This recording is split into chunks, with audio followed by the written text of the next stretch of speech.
Hi, I'm Andy Ian Bell from Inverarity 1-1, and I'm here at Ruby Burns Birthplace Museum to tell you all how to enjoy whisky.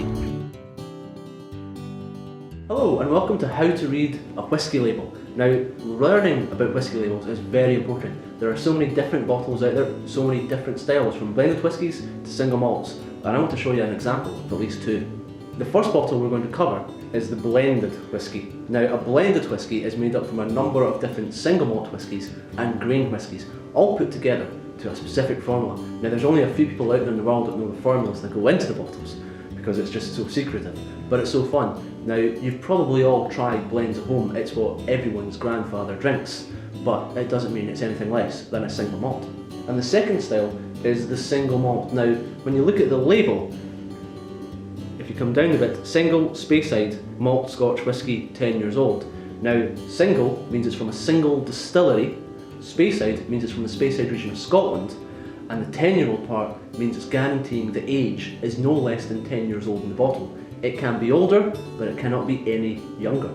Now, mostly when you go in there, the first thing you're going to see in any supermarket is the brand name. Now, luckily these two don't have huge brand names. It's the Ruby Burns Blend and it's the Tam O'Shanter Single Malt. Normally, you'd see up the top the brand names. Now, these were both bottled by Inverarity Vaults for the Ruby Burns Birthplace Museum.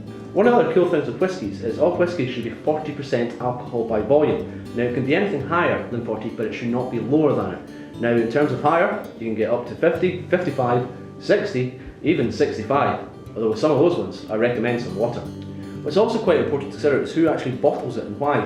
This is a fantastic example. This one's by Inverarity Vaults and bottled exclusively for the Robert Burns Birthplace Museum, as you can tell by the lovely handsome chappie on the front.